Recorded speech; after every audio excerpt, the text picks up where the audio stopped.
નમસ્કાર દર્શક મિત્રો, મુખ્ય સમાચારોમાં તમારું સ્વાગત છે। હું છું રવિ। હવે જોઈએ આજના મુખ્ય સમાચારો। ડીસા તાલુકાના વાસણા સંતોષી ગુડિયા ગામે 7મો પટોત્સવ યોજાયો। ડીસા તાલુકાના વાસણા સંતોષી ગુડિયા ગામે સંતોષી માતાનો 7મો પટોત્સવની ઉજવણી કરવામાં આવી। સંતોષી ગુડિયા ગામે સંતોષી માતાની પ્રાણ પ્રતિષ્ઠા મહાસુદ સાતમના દિવસે કરવામાં આવી હતી। ત્યારથી દર વર્ષે માતાજીનો પટોત્સવની ઉજવણી કરવામાં આવે છે। ત્યારે આજે 7મા વર્ષે પણ માતાજીના મંદિરના પ્રાંગણમાં યજ્ઞનું આયોજન કરેલ। ત્યારે યજ્ઞના યજમાન તરીકે ખેમાજી ગંગારામજી પરમાર યજ્ઞમાં બેસી આહુતિ આપેલ। ત્યારે વાસણા ગોળિયા ગામના સમગ્ર ગ્રામજનો અને શાળાના બાળકો શિક્ષકો સાથે મળી અહીંયા માતાજીના ભોજન પ્રસાદનો લાભ લીધો હતો અને સમગ્ર ગ્રામજનોના સાથ સહકારથી અહીંયા આયોજન કરવામાં આવે છે અને સંતોષી ગોળિયાના યુવાન મિત્રો દ્વારા સુંદર મજાનું આયોજન કરવામાં આવેલ છે। संतोषी मात की जय। અમે આ વાતના ગોળિયામાં 3 પરા છે। એની અંદર સંતોષી ગોળિયા, જૂના ગોળિયા અને નવા ગોળિયા। એની અંદર અમારે વર્ષો વર્ષ નવા ગોળિયામાં ઉત્સવ થાય, સંતોષી ગોળિયામાં પણ આ વખતે ઉત્સવ કર્યો છે। એની અંદર 2 ગામ સ્વાજી ભજન સંધ્યાનો કાર્યક્રમ રાખેલો હતો અને અત્યારે યજ્ઞનું આયોજન છે અને બંને ગામ સમૂહમાં ત્રણે ગામ સમૂહમાં ભોજન પ્રસાદ લે છે બધા સગરી લોકો। હા, અને તેમાં બધી સ્કૂલો પણ એમાં આવી જાય છે। બધી સ્કૂલો ગ્રામજનો બધા પણ એની અંદર આવી જાય છે અને એના માટે અમે અને બહુ સરસ રીતે આ પ્રોગ્રામ અમે વર્ષો વર્ષ કરીએ જ છીએ અને બહુ ખુશીનો માહોલ છે। શું નામ તમારું? મારું નામ માળી ગિરધારજી ચમનાજી કચ્છવા। ડીસા વાસણા રોડ પરથી કતલખાને લઈ જવાતી ભેંસો ભરેલું જીપડાલું જીવદયા પ્રેમીઓએ ઝડપી પાડી પોલીસે 3 ભેંસો સહિત 3,23,000નો મુદ્દામાલ જપ્ત કરાયો। ડીસા તાલુકાના વાસણા ગામ પાસેથી મોડી રાત્રે જીવદયા પ્રેમીઓએ કતલખાને લઈ જવાતી ભેંસો ભરેલું જીપડાલું પકડીને પોલીસને સોંપતા પોલીસે રૂપિયા 3.23 લાખનો મુદ્દામાલ જપ્ત કરી ડીસાના જીવદયા પ્રેમીને જાણીતા એડવોકેટની ફરિયાદના આધારે જીપડાલા ચાલક સામે ગુનો નોંધ્યો છે। આ અંગેની વિગત એવી છે કે ડીસામાં જીવદયા ક્ષેત્રે કામગીરી કરતા જાણીતા વકીલ હિનાબેન જમનાદાસ ઠક્કરને જૂના ડીસા ગામના મકસીભાઈ દેસાઈએ ફોન કરી જણાવેલ કે અમે 3-4 જીવદયાવાળા મિત્રોએ વાસણા ગામ પાસેથી pickup Dalu number GJ08 AU 6464ને ઊભું રાખેલ છે, જેમાં 2 ભેંસો તથા 1 જોટી ભરેલી છે અને જીપ ચાલકને પૂછતા તેણે આ ભેંસો ડીસા ગવાડી કતલખાને લઈ જવાતી હોવાનું જણાવ્યું છે। જેથી હિનાબેન વકીલે તેઓને ડીસા તાલુકા પોલીસ મથકે જીપડાલું લઈને આવવા જણાવેલ હતું। જેથી જીવદયા પ્રેમીઓ જીપડાલાને પોલીસ મથકે લાવતા પોલીસે તપાસ કરતા અંદર 2 ભેંસો તેમજ 1 જોટી કિંમત રૂપિયા 23,000 મળી આવેલ હતી। જીપડાલામાં કોઈ પ્રકારના ઘાસચારો કે પાણીની વ્યવસ્થા કરેલ નથી તેમજ પશુઓના મેડિકલ ચેકઅપ અંગેના કોઈ પ્રમાણપત્રો પણ નહોતા તેમજ આ પશુ કતલખાને લઈ જવા હોવાનું જાણવા મળતા પોલીસે ભેંસોને ગાડી મળી કુલ કિંમત રૂપિયા 3,23,000 લાખનો મુદ્દામાલ જપ્ત કરી હિનાબેન વકીલની ફરિયાદને આધારે જીપડાલા ચાલક યુસુફ ઇકબાલભાઈ મેમણ રહે ગંજીપુરા ડીસા સામે ગુનો નોંધી વધુ તપાસ હાથ ધરી છે। વડગામના છાપી અને વડગામ ખાતે રામનવમી નિમિત્તે ભવ્ય શોભાયાત્રા ડીજેના તાલ સાથે શ્રીરામ ભક્તો રામમગ્ન બન્યા। કોઈ અનિચ્છનીય બનાવ ન બને તે હેતુસર પોલીસના ચુસ્ત બંદોબસ્ત વચ્ચે રામલલાની શોભાયાત્રા નીકળી। રામલલાની શોભાયાત્રામાં મોટી સંખ્યામાં ગામ લોકો અને રામ ભક્તો જોડાયા। શોભાયાત્રાનું ઠેર ઠેર સ્વાગત કરવામાં આવ્યું। જય શ્રી રામના નાદથી વડગામ ગુંજી ઉઠ્યું। શોભાયાત્રા શાંતિપૂર્ણ માહોલમાં શ્રીરામજી મંદિર ખાતે સંપન્ન કરાઈ। રાધનપુરમાં સનેડો કરીને લોકોને મતદાન અંગે જાગૃત કરાયા। લોકસભા સામાન્ય ચૂંટણીના અવસરમાં તમામ વર્ગના મતદારો સહભાગી બનીને પોતાનો કિંમતી મત આપે તે માટે કેન્દ્રીય ચૂંટણી પંચ દ્વારા પ્રયાસો કરવામાં આવી રહ્યા છે, જેમાં પાટણ જિલ્લા વહીવટીતંત્ર પણ સહભાગી બન્યું છે। જિલ્લા વહીવટીતંત્ર દ્વારા સ્વીપ પ્રવૃત્તિઓ અંતર્ગત વિવિધ કાર્યક્રમો કરવામાં આવી રહ્યા છે, જેના ભાગરૂપે રાધનપુરમાં ICDS વિભાગ દ્વારા સનેડો કરીને લોકોને અનોખી રીતે મતદાનનું મૂલ્ય સમજાવવામાં આવ્યું હતું। રાધનપુરના મોટી પિંપળી ગામે લોકોને આગામી તારીખ 7 મેના રોજ અવશ્ય મતદાન કરવા માટે સમજાવવામાં આવ્યું હતું। ગામમાં આંગણવાડી બહેનોના માર્ગદર્શનમાં કિશોરીઓ દ્વારા સનેડો રજૂ કરીને લોકોને મતદાન અંગે જાગૃત કરવામાં આવ્યા હતા। કિશોરીઓએ હાથમાં સ્લેટ લઈને તેના પર મતદાન અંગેના સૂત્રોચ્ચાર લખ્યા હતા। આ રીતે ગ્રામજનોને મતદાન કરવા માટે જાગૃત કરવામાં આવ્યા હતા। ધોરાજી સમસ્ત હિન્દુઓ ઉત્સવ સમિતિ દ્વારા ભવ્ય રામનવમી નિમિત્તે શોભાયાત્રા.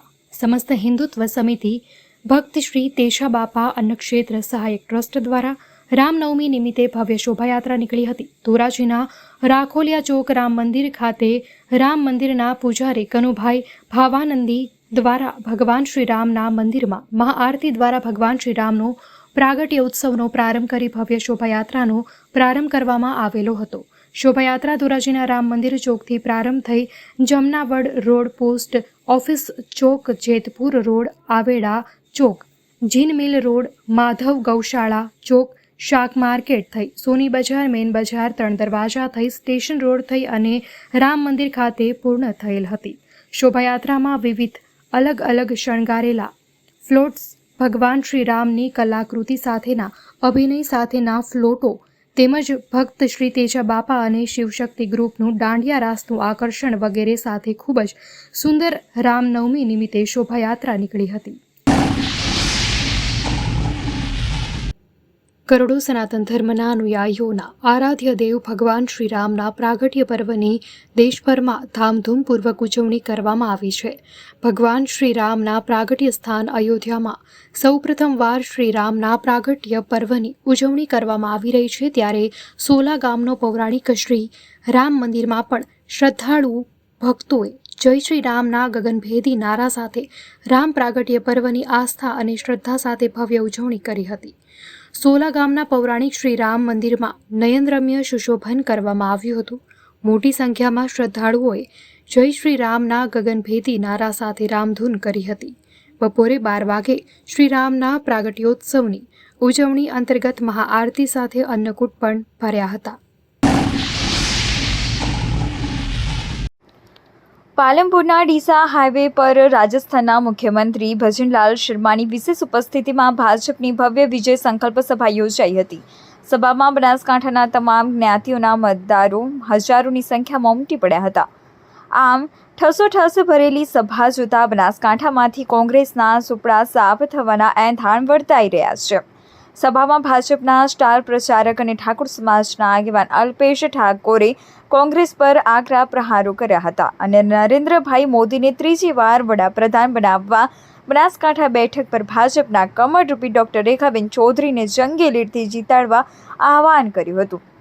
તેમજ રાજસ્થાનના મુખ્યમંત્રી ભજનલાલ શર્માએ પણ ભાજપને મળી રહેલ પ્રચંડ જન સમર્થનને લઈ ગુજરાતની તમામ 26 અને રાજસ્થાનની તમામ 25 બેઠકો જીતવાનો આશાવાદ વ્યક્ત કર્યો હતો.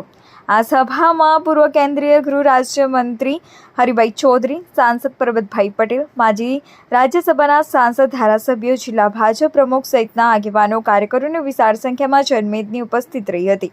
સભા પૂર્ણ થયા બાદ વિજય સંકલ્પ સભા યોજાઈ હતી. જે રેલી એરોમા સર્કલ નજીક આવી પહોંચતા સમર્થકો દ્વારા જેસીબીમાંથી ફૂલોની વર્ષા કરી રેખાબેનનું સ્વાગત કરવામાં આવ્યું હતું. રેલી કલેક્ટર કચેરી પહોંચી હતી. લોકસભાની ચૂંટણીમાં દેશમાં 2 પ્રકારના લોકો મત માંગે છે, જેમાં આખા દેશમાં કોંગ્રેસના ઉમેદવારો આંસુ પાડીને મત માંગે છે, રોઈને માંગે છે, ત્યારે બીજી બાજુ ભાજપના ઉમેદવાર જેને કરોડો લોકોના આંસુ લૂછ્યા છે તેવા નરેન્દ્રભાઈ મોદી માટે મત માંગે છે. અને બનાસના લોકો આંસુ પાડે એના માટે નહીં, પણ આંસુ લૂછે તેના માટે મથી રહ્યા છે. પાલનપુરના ડીસા હાઈવે પર યોજાયેલ ભાજપના વિજય સંકલ્પ સભામાં ભાજપના ઉમેદવાર ડોક્ટર રેખાબેન ચૌધરીના દાદા અને બનાસ ડેરીના આદ્ય સ્થાપક સ્વર્ગસ્થ વલ્લભા કાકા સાથે કામ કરનાર જિલ્લાના દલિત સમાજના આગેવાનોએ ડોક્ટર રેખાબેન ચૌધરીને ચૂંટણી ઉમેદવારી પત્ર ભરતી વખતે ડિપોઝિટ પેટે ભરવા માટે 25,000 રૂપિયાની ભેટ આપી છે. રિપોર્ટર પ્રવીણ ચૌહાણ, બનાસકાંઠા.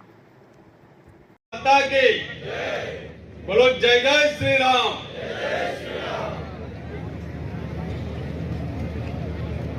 બનાસકાંઠા લોકસભાના ભારતીય જનતા પાર્ટીના ઉમેદવાર બેન શ્રી ડોક્ટર રેખાબેન ચૌધરીના નામાંકન ફોર્મ ભરવાના પ્રસંગે યોજાયેલા આજના વિજય સંકલ્પ કાર્યક્રમ અને વિજય સંકલ્પ રેલી પ્રોગ્રામમાં મંચ પર વિરાજમાન રાજસ્થાનના લોકપ્રિય મુખ્યમંત્રી આદરણીય શ્રી ભજનલાલજી શર્મા સાહેબ, સાથે મંચ પર બિરાજમાન સૌ આપણા ભારતીય જનતા પાર્ટીના સન્માનીય આગેવાન શ્રીઓ, વિશાળ સંખ્યામાં વધારેલા સૌ ભારતીય જનતા પાર્ટીના કાર્યકર્તાઓ, શુભેચ્છકો, સમર્થકો, સૌ ભાઈઓ બહેનો તેમજ પત્રકાર મિત્રો, આ લોકસભાની ચૂંટણી એ આપણા દેશનું, આપણા સૌનું ભવિષ્ય નક્કી કરવાની આ ચૂંટણી છે અને સમગ્ર દેશની જનતાએ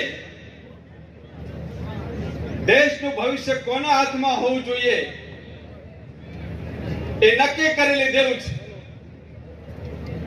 દેશનું ઉજ્જવળ ભવિષ્ય આપણા ગુજરાતના પનોતા પુત્ર, દેશના લોકપ્રિય નેતા અને વૈશ્વિક નેતા નરેન્દ્રભાઈ મોદી સાહેબના હાથમાં સલામત છે અને એટલા માટે દેશની જનતાએ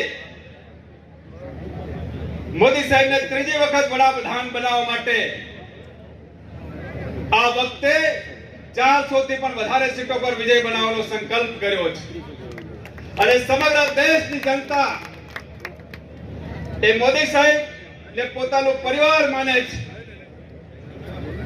અને સમગ્ર મોદી પરિવાર આ ચૂંટણી લડી રહી છે.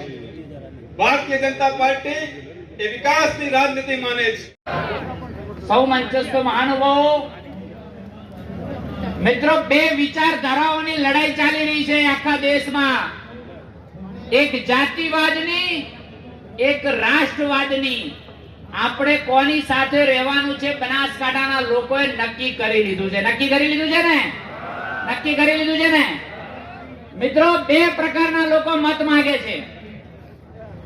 એક આખા દેશની અંદર કોંગ્રેસના કેન્ડિડેટો આંસુ પાડીને મત માંગે છે, રોઈને મત માંગે છે.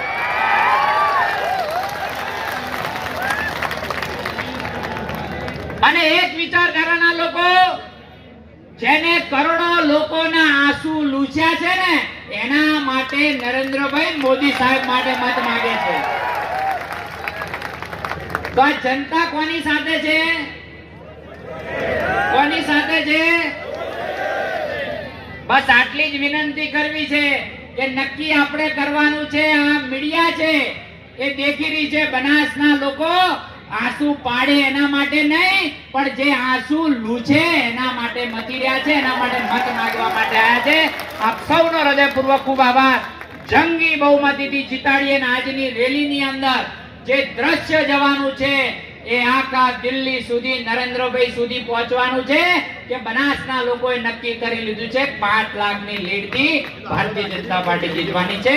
આપ સૌનો હૃદયપૂર્વક ખૂબ આભાર. જય જય ગરવી ગુજરાત, જય જય ગરવી ગુજરાત.